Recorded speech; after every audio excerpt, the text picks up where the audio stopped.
Hello everyone, welcome to Strength UPSC. We are discussing the history of Tamil Nadu board and this is chapter 23 wherein which we are discussing about the reformation and counter reformation. So इस part में हम उल्रिच ज्विंगल के बारे में पढ़ेंगे, John Calvin के बारे में पढ़ेंगे, counter reformation and effects of reformation समझेंगे. So let us start. सो पहले समझते हैं उल्रिच ज्विंगली. ओके, सो ये जो थे he pave the way for the reformation in Switzerland. तो इन्होंने कहाँ पे शुरुआत की थी रिफॉर्मेशन की? यूरोप की दूसरी कंट्री स्विट्ज़रलैंड में. और ये ना मार्टिन लूथर के कंटेम्प्रेरी थे, यानी कि मार्टिन लूथर वहाँ पे काम कर रहे थे जर्मनी में, यहाँ पर स्विट्ज़रलैंड में ये काम कर रहे थे. ये काफ़ी रिच फैमिली से बिलोंग करते थे एंड फिर उसके बाद ये प्रिस्ट बन गए आपके ज़ुरिच कैंटन के 1503 में. सो ये कैंटन क्या होता है? ये एक एडमिनिस्ट्रेटिव डिवीज़न होता है. जैसे कि कंट्री में एक एडमिनिस्ट्रेटिव डिवीज़न जो है हमने डिवाइड कर दिया, सब डिवाइड कर दिया फॉर द एडमिनिस्ट्रेटिव पर्पसेस. ठीक है, तो ये वहाँ के he became the priest and फिर इन्होंने देखा कि चर्च में ना बहुत सारे अब्यूज़ेस होते हैं और सबसे बड़ी बात तो सेल ऑफ इंडल्जेंस तो था ही था. तो ये चीज़ें उन्होंने देखी और इन चीज़ों का अटैक किया. इन्होंने ओपनली बोला कि जो क्लर्जी है वो स्ट्रिक्टली बाइबल के प्रिंसिपल को फॉलो उनको करना चाहिए. And Samson was sent to Zurich by the pope to sell the indulgence. इस चीज़ को आपके ज्विंगली ने अपोज किया. उसके बाद उनके जो प्रीचिंग्स हैं, ठीक है, वो आपको समझ में आएंगे कि पोप के डायरेक्शंस के अगेंस्ट थे, है ना. And it was a very excessive veneration of saints, the celibacy of the priesthood and the fasting, है ना. तो इन सारी चीज़ों के लिए अपोज कर रहे थे जो भी आपके सुपरस्टिशन और ये सारे बिलीफ थे उनके खिलाफ. और जब इन्होंने सेलिबेसी के खिलाफ बोला तो इनको अपोज किया गया by the bishop of Constance. The city council he that voted in the favour of Zwingli, but city council ने बाइशप के अगेंस्ट बोला and thus Zurich he adopted the reformation. 1523 में पोप ने एक ऑर्डर भेजा for excommunicating him also, but Zurich canton that announced its separation from the church. But आपका जो ज़ुरिच Canton था जहाँ के प्रिस्ट थे, उन्होंने अपने आप उसने ही पूरे अथॉरिटी ने अपने आप को चर्च के अलग सेपरेट कर लिया.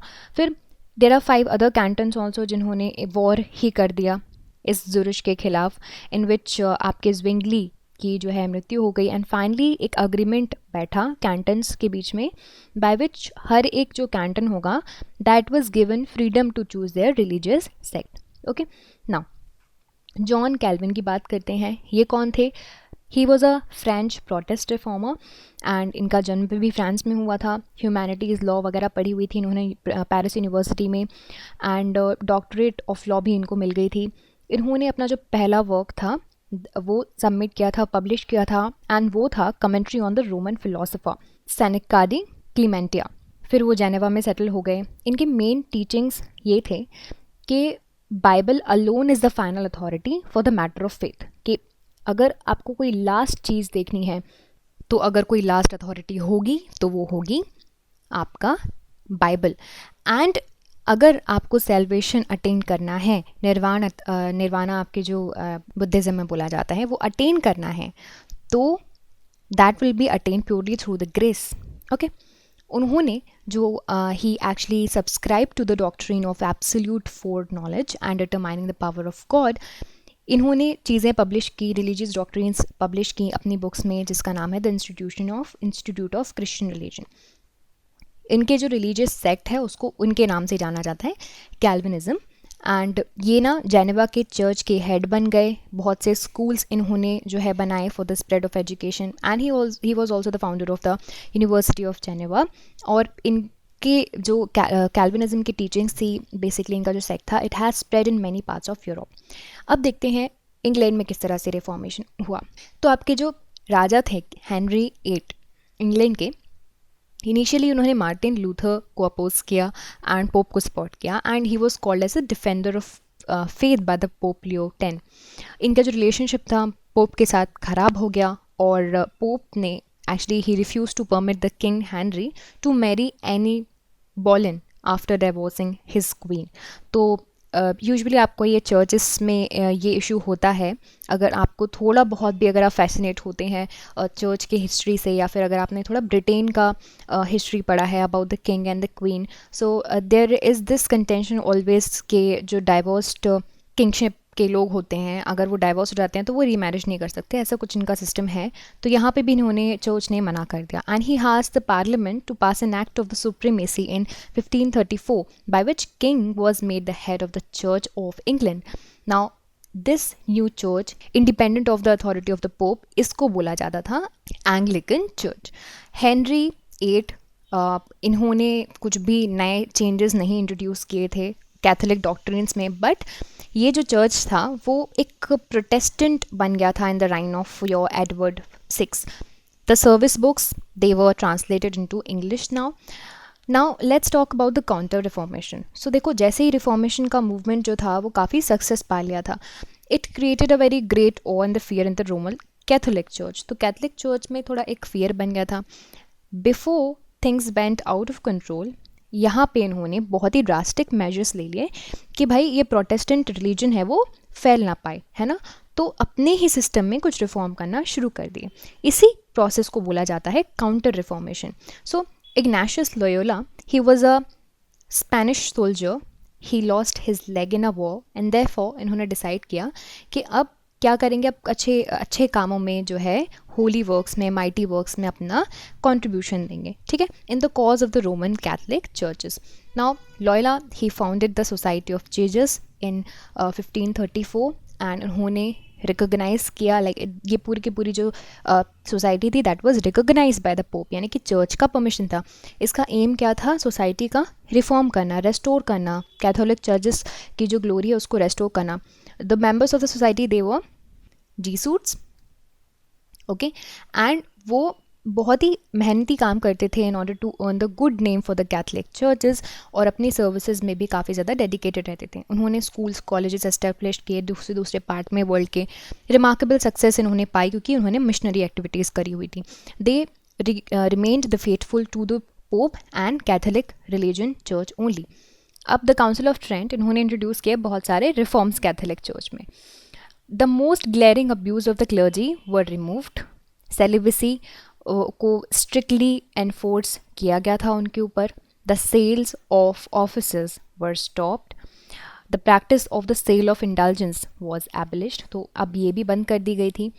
नाउ ये भी इस चीज़ में भी स्ट्रेस दिया जाता था कि जो क्लर्जी है वो बहुत ही ज़्यादा अपने स्ट्रिक्टली ड्यूटीज़ के लिए जो है वो लॉयल रहें। Pope was recognise as a supreme authority. अगर रिलीजन का कोई भी मैटर आएगा तो किसके पास जाना है, आप इनको पोप के पास ही जाना है।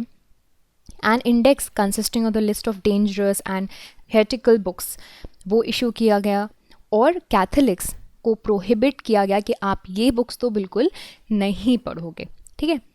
सिमिलरली मेडिवल प्रैक्टिसेस जो थी, जैसे कि अक्लीजियास्टिकल कोर्ट्स ऑफ इंक्विजिशन, ये सारी चीज़ें रिवाइव की गई।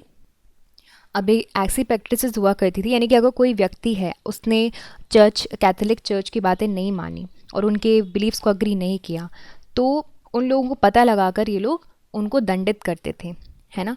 तो ये इंक्विजिशन की प्रैक्टिस रिवाइव की गई। टॉर्चर वगैरह अब करने लगे थे लोग, यानी कि लोगों से इन्फॉर्मेशन निकालने के लिए, कन्फेशन निकालने के लिए टॉर्चर किया करते थे। बहुत ही स्ट्रिक्ट पनिशमेंट थी, जैसे कि जिंदा जला देना, है ना। और ये सारी चीज़ें स्टार्ट कर दी गई for the punishment of the enemies of the church, है ना। The success of counter reformation can be understood from the fact that rapid spread of Protestantism was halted, कि प्रोटेस्टेंटिज्म का जो रैपिड स्टेप था वो halt हो गया था। Southern Germany, France, Poland and some of the स्विट्स कैंटन एंड सेवॉय उनको वापस कैथोलिक फेथ में लेकर आ गया था। And at the same time protestantism was driven out of Italy and Spain. Roman Catholic churches, it is still one of the greatest religious organisation in the world. Okay, so you will see there are here you can say the important historical events of the Reformation, और इनको आप पढ़ सकते हो pause करके। अब देखते हैं कि रिफॉर्मेशन के क्या क्या इफेक्ट हुए। तो पहली बात तो क्रिश्चियनिटी आपका दो सेक्ट्स में दो डिवीजन हो चुके थे, है ना। एक तो कैथोलिक्स और एक हो गया था प्रोटेस्टेंट्स, ठीक है। इस रिलीजन की वजह से, इस डिवीज़न की वजह से रिलीजियस परसिक्यूशन हुए, रिलीजियस वॉर्स हुई जर्मनी में और दूसरे पार्ट्स में, है ना। तो यही डिवीज़न आप देख लीजिए मेन कॉज होता है। People were more encourage to read Bible. तो अब तक क्या है, बाइबल रीडिंग की प्रैक्टिस लोगों में नहीं थी, मासेस में नहीं थी, है ना। अब लोग बाइबल खुद से पढ़ने लगे थे, ponder on religion. Freedom was given to the protestant to interpret the Bible also. अब वो बाइबल को इंटरप्रेट करने लगे, जिसकी वजह से फ्री थिंकिंग का जो सिस्टम है वो स्टार्ट हुआ। इसकी वजह से आर्ट, लिटरेचर, साइंस, ये सारी चीज़ें डेवलप होना शुरू हो गई। जो डेमोक्रेटिक चर्च सिस्टम था वो स्टार्ट हो गया, है ना, जिसकी वजह से डेमोक्रेसी, नेशनलिज्म जैसी चीज़ों का ग्रोथ होने लगा। Nations they began to evolve their own churches, अपने खुद के चर्चेस बनाने लगे। पोप जो थे, the place of pope was taken by the nationalistic churches. Now rapid progress of the Protestant religion and the counter Reformation, ultimately इसका result किस चीज़ में आया, that is the purification of the church. यानी कि church में जो evil practices चल रही थी वो at the end of the day उनको प्योरीफाई करने लगे, है ना। तो देखो, प्रोटेस्टेंट तो खिलाफ में थे, रिफॉर्मेशन में भी उन्होंने कहा कि आप प्रोटेस्टेंट आगे नहीं बढ़े तो हम अपने आप में ही सुधार कर लेते हैं। तो दोनों कैथोलिक, प्रोटेस्टेंट ने जो बड़े मॉरल स्टैंडर्ड्स हैं वो अडॉप्ट करना शुरू कर दिए। Catholic, they purified their church establishments and in turn they improved the values of the society. So this is it about the reformation and counter reformation. I hope you liked this video, and if you did, you can subscribe to the YouTube channel for more videos and updates, and also you can download the Sprint UPSC app to practice book chapter and topic wise. Remember candidates, just reading books and watching videos are not going to help you out unless you practice thoroughly. So identify your mistakes and work to improve your performance, and Sprint UPSC is the perfect app to do all of this. अगर आपको ये video पसंद आया हो तो हमारे YouTube channel को subscribe कीजिए और वीडियोज़ एंड अपडेट्स के लिए साथ ही साथ डाउनलोड कीजिए Sprint UPSC ऐप। यहाँ पर आप अपनी book chapter and topic wise practice कर सकते हैं।